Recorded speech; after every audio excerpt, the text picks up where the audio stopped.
श्रुतदेव जी कहते हैं, इसके बाद व्याध सहित शंख मुनि ने विस्मित होकर सर्प से पूछा, तुम कौन हो और तुम्हें यह दशा कैसे प्राप्त हुई? सर्प ने कहा, पूर्व जन्म में मैं प्रयाग का एक ब्राह्मण था। मेरे पिता का नाम कुशीद मुनि और मेरा नाम रोचन था। मैं धनवान अनेक पुत्रों का पिता और सदैव अभिमान से दूषित था। बैठे बैठे बहुत बकवाद किया करता था। बैठना, सोना, नींद लेना, मैथुन करना, जुआ खेलना, लोगों की बातें करना और सूद लेना, यही मेरे व्यापार थे।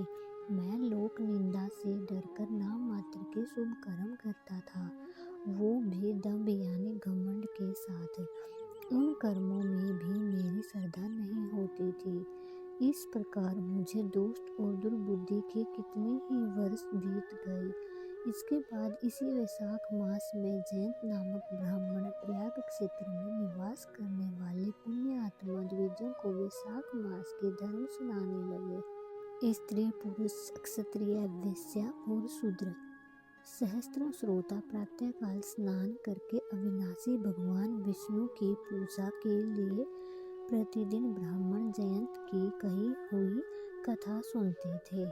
वे सभी पवित्र एवं मौन होकर उस भगवत कथा में अनुरक्त रहते थे। एक दिन मैं भी उत्सुकता के कारण वहाँ क्या हो रहा है ये देखने की इच्छा से श्रोताओं की उस मंडली में जा बैठा। मेरे मस्तक पर पगड़ी बंधी थी, इसलिए मैंने नमस्कार तक नहीं किया और संसारी वार्तालाप में अनुरक्त हो कथा में विघ्न डालने लगा। कभी मैं कपड़े फैलाता, कभी किसी की निंदा करता और कभी जोर जोर से हंस पड़ता। तक कथा समाप्त हुई तब तक मैंने इसी प्रकार के कार्य किए, इसी तरह समय बताया। इसके बाद दूसरे दिन सन्निपात रोग से मेरी मृत्यु हो गई। सन्निपात एक ऐसी शारीरिक बीमारी है जिसमें आयुर्वेद में वात, पित्त, कफ तीनों बढ़ जाते हैं, जिसके कारण व्यक्ति अपना मानसिक एवं शारीरिक संतुलन खो देता है। मैं तपाए हुए शीशे के जल से भरे हुए हलाहल नरक में डाल दिया गया और 14 मनवंतरों तक वह यातना भोगता रहा। के बाद 84 लाख योनियों में क्रमशः जन्म लेता और मरता हुआ मैं इस समय क्रूर तमोगुणी सर्प होकर इस वृक्ष के खोखले में निवास करता था। मुने, सौभाग्यवश आपके मुखाविंद से निकली हुई अमृतमय कथा को मैंने अपने दोनों नेत्रों से सुना, जिससे मेरे तत्काल सब पाप नष्ट हो गए। मुनि श्रेष्ठ, मैं नहीं जानता कि आप किस जन्म के मेरे बंधु हैं, क्योंकि मैंने ऐसा कोई भी उपकार का कार्य नहीं किया है, तो भी मुझे आपकी कृपा मिली। जिनका चित्त समान है, जो सब प्राणियों पर दया करने वाले हैं, साधु पुरुषों हैं, उनमें परोपकार की स्वाभाविक प्रवृत्ति होती है। उनकी कभी किसी के प्रति विपरीत बुद्धि नहीं होती। आज आप मुझ पर कृपा कीजिए, जिससे मेरी बुद्धि धर्म में लगे। देवादिदेव भगवान विष्णु को मैं कभी ना भूलूं और साधु चरित्र वाले महापुरुषों का सदा ही संग प्राप्त करता रहूं। जो लोग मद से अंधे हो रहे हैं, उनके लिए एकमात्र दरिद्रता ही अंतिम अंजन यानी काजल है। इस प्रकार नाना भांति से स्तुति करके रोचन ने बार बार ऋषि शंख को प्रणाम किया और हाथ जोड़कर चुपचाप उसके आगे खड़ा हो गया। तब ऋषि शंख ने कहा, ब्राह्मण, तुमने वैशाख मास और भगवान विष्णु का महात्म्य सुना। इसके उसी क्षण तुम्हारे सारा बंधन नष्ट हो गया है। द्विज श्रेष्ठ, परिहास, भय, क्रोध, द्वेष, कामना अथवा स्नेह से एक बार भी भगवान विष्णु के पापहारी नाम का उच्चारण करने से बड़े भारी पाप भी रोग शोक रहित होकर बैकुंठ में चले जाते हैं। फिर जो श्रद्धा से युक्त हो, क्रोध और इंद्रियों को जीत कर सबके प्रति दया भाव रखते हुए भगवान की कथा सुनते हैं, वे उनके लोक में जाते हैं। इस विषय में तो कहना ही क्या है। कितने ही मनुष्य केवल भक्ति के बल पर एकमात्र भगवान की कथा वार्ता में तत्पर हो, सब धर्मों को त्याग देने पर भी भगवान विष्णु के परम धाम को प्राप्त हुए हैं। भक्ति से अथवा द्वेष आदि से जो कोई भगवान की भक्ति करते हैं वे भी प्राण हारिणी पूतना की भांति परम पद को प्राप्त होते हैं। सदा महात्मा पुरुषों का संग उन्हीं के विषय में बात करनी चाहिए। स्थिर होने पर भी जिसके प्रत्येक श्लोक में भगवान के सुयश सूचक नाम है, वही वाणी समुदाय की पाप राशि का नाश करने वाली होती है, क्योंकि साधु पुरुष उसी को सुनते और गाते और कहते हैं जो भगवान किसी के कष्ट साध्य सेवा नहीं चाहते, आसन आदि विशेष उपकरणों की इच्छा नहीं रखते तथा सुंदर रूप और जवानी नहीं चाहते, अपितु एक बार भी स्मरण कर लेने पर अपना परम प्रकाश में बैकुंठ धाम दे डालते हैं। उन दयालु भगवान को छोड़कर मनुष्य किसी की शरण में जाए, उन्हें रोग शोक से रहित चित्त द्वारा चिंतन करने योग्य अव्यक्त दया निधान भक्त वत्सल भगवान नारायण की शरण में जाओ।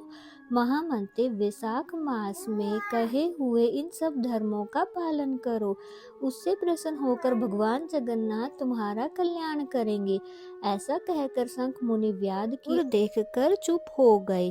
तब उस दिव्य पुरुष ने पुनः इस प्रकार कहा, मुनि मैं धन्य हूँ, आप जैसे दयालु महात्मा ने मुझ पर अनुग्रह किया है, मेरी कुचित योनि दूर हो गई है, अब मैं परम गति को प्राप्त हो रहा हूँ, यह भी मेरे लिए सौभाग्य की बात है। यो कहकर दिव्य पुरुष ने शंख मुनि की परिक्रमा की और तथा उसकी आज्ञा लेकर वह दिव्य लोक को चला गया। इसके बाद संध्या हो गई। व्याध ने ऋषि शंख को अपनी सेवा से संतुष्ट किया और उन्होंने सायंकाल की संध्या उपासना करके शेष रात्रि व्यतीत की।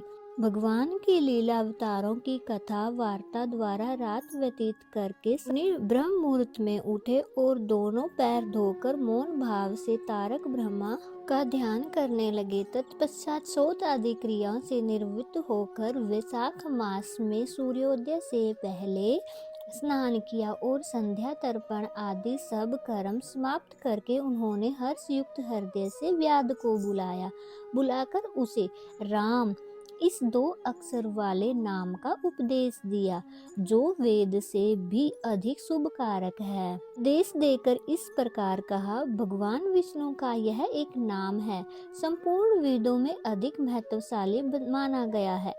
ऐसे अनंत नामों में अधिक है भगवान विष्णु का उस सहस्त्र नाम के समान राम नाम माना गया है। इसलिए व्याध तुम निरंतर राम नाम का जाप करो और मृत्यु पर्यंत मेरे बताए हुए धर्म का पालन करते रहो। इस धर्म के प्रभाव से तुम्हारा वाल्मीकि में दूसरा जन्म होगा और तुम इस पृथ्वी पर वाल्मीकि ऋषि के नाम से प्रसिद्ध होगे। व्याध को ऐसा आदेश देकर मुनिवर शंख ने दक्षिण दिशा की ओर प्रस्थान किया। व्याध ने भी शंख मुनि की परिक्रमा कर बार बार उसके चरणों में प्रणाम किया। जब तक वे दिखाई दिए तब तक उन्हीं की ओर देखता रहा। फिर उसने अति योग्य वैशाख उक्त धर्म का पालन किया।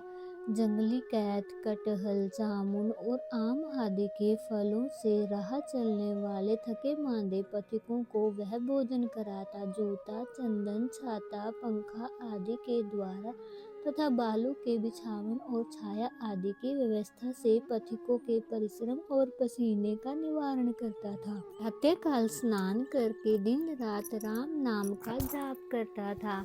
इस प्रकार धर्म अनुष्ठान करके वह दूसरे जन्म में वाल्मीकि का पुत्र हुआ। उस समय वह महायशस्वी वाल्मीकि के नाम से विख्यात हुआ। उन्हीं वाल्मीकि जी ने अपने मनोहर प्रबंध रचना द्वारा संसार में दिव्य राम नाम की कथा को प्रकाशित किया, जो समस्त कर्म बंधनों का उच्छेद करने वाली है। देव जी बोले, मिथिलापति देखो वैशाख का महात्म कैसा ऐश्वर्य प्रदान करने वाला है, जिसमें एक व्याध भी परम दुर्लभ ऋषि भाव को प्राप्त हो गया।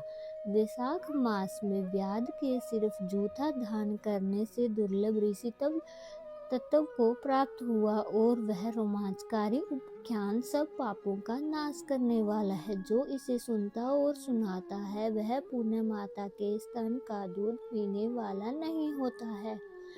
उसे मोक्ष प्राप्त हो जाती है, उसका इस संसार में फिर से आगमन नहीं होता है। इस महात्म को पूरी रीति से वर्णन करने का सामर्थ्य तो ब्रह्मा जी की भी नहीं है। पहले कैलाश के शिखर पर बैठकर पार्वती जी ने महादेव से पूछा, तब 100 वर्ष तक यही कथा कहते रहे तो भी पूरी तरह से पूरी न हुई। तब असमर्थ हो चुप हो गए। वैशाख मास के उत्तम महात्म पूरा वर्णन रोगनाश से रहित जगदीश्वर भगवान नारायण के सिवा दूसरा कौन कर सकता है। पहले सब ऋषियों ने मनुष्यों के हित की कामना से थोड़ा वैशाख महात्म वर्णन किया, परंतु हे राजन, किसी ने अंत नहीं पाया। असमर्थ होकर सब बैठ गए। तुम भी वैशाख मास में दान आदि उत्तम कर्म का अनुष्ठान करो, इससे निश्चय ही तुम्हें भोग और मोक्ष की प्राप्ति होगी। इस प्रकार मिथिलापति जनक को उपदेश देकर श्रुतदेव जी ने उनकी अनुमति ले वहां से जाने का विचार किया। वस्त्र, आभूषण, गौ, भूमि, तिल और स्वर्ण आदि से उनकी पूजा और वंदना करके राजा ने उनकी परिक्रमा की। तत्पश्चात उनसे विदा होकर महातेजस्वी एवं परम यशस्वी श्रुतदेव जी संतुष्ट हो प्रसन्नता पूर्वक वहां से अपने स्थान को गए। राजा ने वैशाख धर्म का पालन करके मोक्ष प्राप्त किया। इतनी कथा कहने के बाद नारद जी कहते हैं कि हे राजा अम्बरीश, यह उत्तम उपाख्यान मैंने तुम्हें सुनाया है, जो कि सब पापों का नाशक तथा संपूर्ण संपत्तियों को देने वाला है। इसमें मनुष्य भुक्ति, मुक्ति एवं ज्ञान एवं मोक्ष पाता है। नारद जी का यह वचन सुनकर महायशस्वी राजा अम्बरीश मन ही मन बड़े प्रसन्न हुए। उन्होंने ब्रह्म जगत के व्यापारों से निवृत्त होकर मुनि को साष्टांग प्रणाम किया और अपने संपूर्ण वैभवों से उनकी पूजा की। इसके बाद विदा लेकर देवर्षि नारद जी दूसरे लोक में चले गए, क्योंकि दक्ष प्रजापति के श्राप से वो एक स्थान पर नहीं ठहर सकते। राजर्षि अम्बरीश भी नारद जी के बताए हुए धर्मों का अनुष्ठान करके निर्गुण ब्रह्म पार ब्रह्म परमात्मा में विलीन हो गए। इतनी कथा कहकर सूत जी बोले, जो कोई इस पाप नाशक एवं पुण्य वर्धक वैशाख मास के महत्म को पढ़ता और सुनता है, वह परम गति को प्राप्त होता है। जिसके घर में लिखी हुई पुस्तक रहती है, उसके हाथ में मुक्ति आ जाती है। फिर जो सदा इसके श्रवण में मन लगाते हैं, उनका तो कहना ही क्या है। वैशाख महात्म्य अध्याय अंतिम संपूर्णम। हरे कृष्ण।